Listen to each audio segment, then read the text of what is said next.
years ago.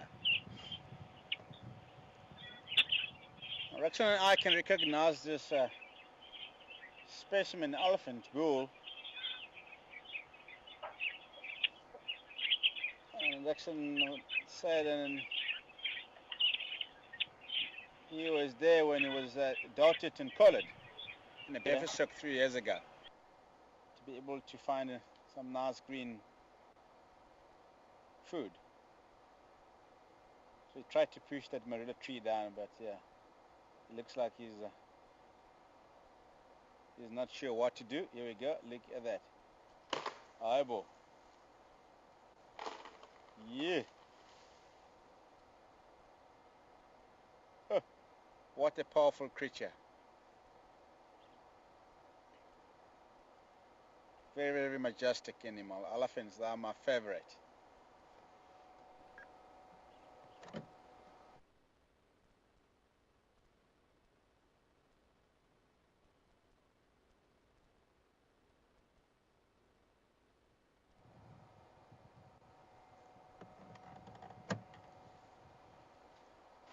Sure.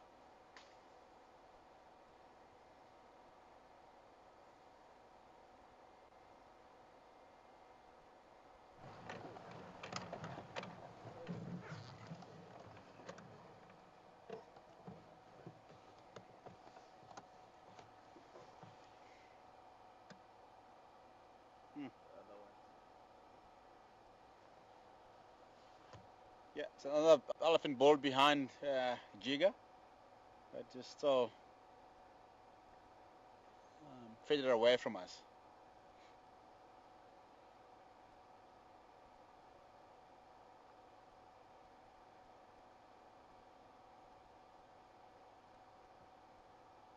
You see how powerful the elephant bull is.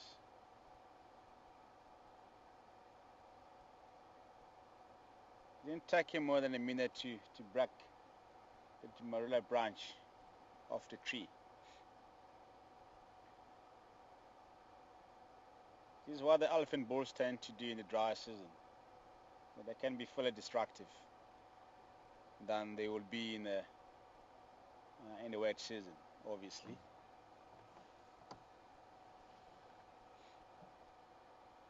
Tusker, yeah.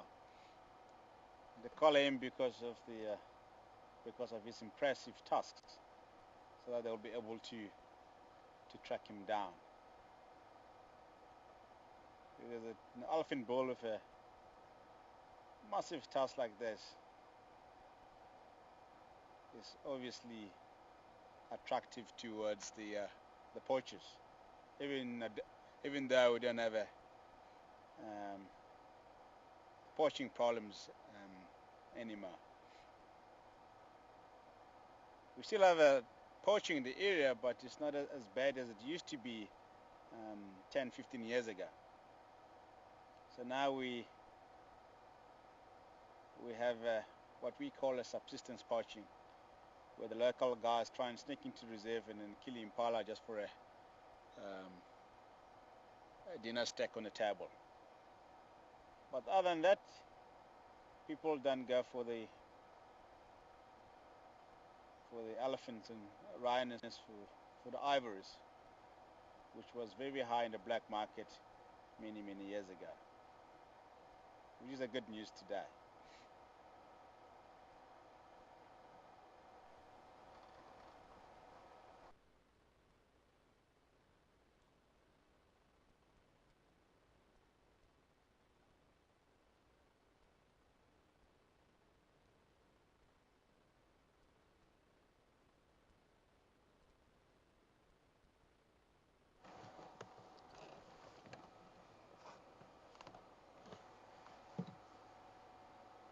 There's a couple of interesting questions. There's one question from Deborah that came through from Mark on Follow Control.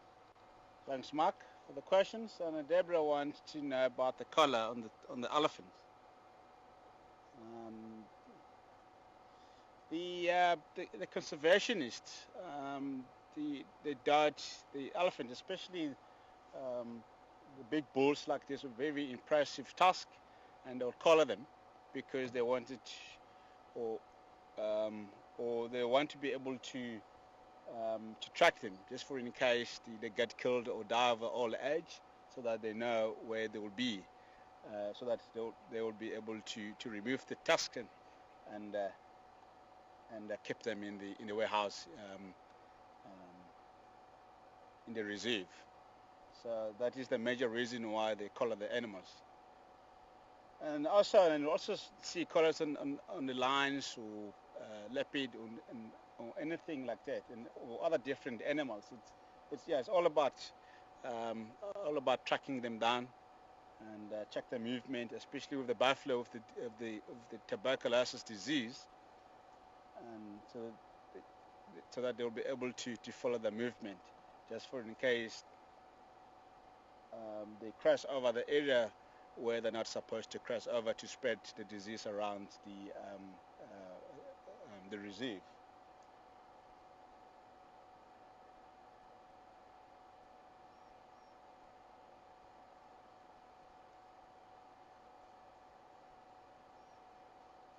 And then also, it's also the part of the research programs that it's going on here with the different species of animals in the Kruger National Park. So that, especially the wild dogs, the endangered species, and they want to be able to follow them up and adopt them from time to time, to take the measurement of the body, the age, and everything. So it's basically the research program, other than the diseases, and obviously the old elephant bulls with very impressive tusks. And the other question that also came through from Jenny, who's wanting to know if it is true that the elephants do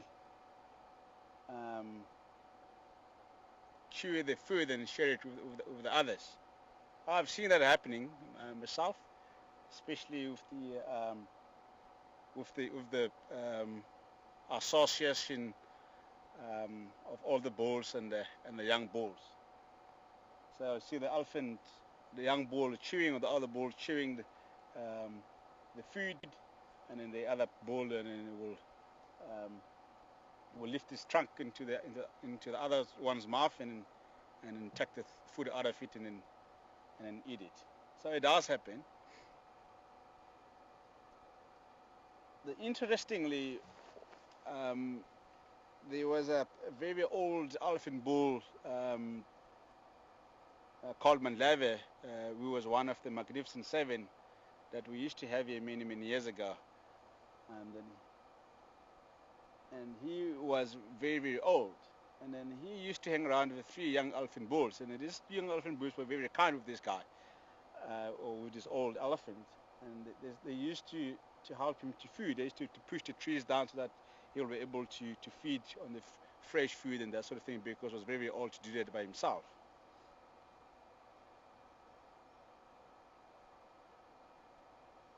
So elephants are very, very intelligent animals. So yeah, they do share food with each other. That's true, Jenny. That's a very interesting question, yeah. And this guy, because and then he had a help, or he was associated with young elephant bull, and then he, when he died, and he was about 70 years old, and he died at Sabi Sabi game reserve, just in the southern part of the Sabi Sand. But that's a long time ago. I think I was probably about 11, 12 years old when he died. But I saw this magnificent creature, or the Magnificent Seven, they were called.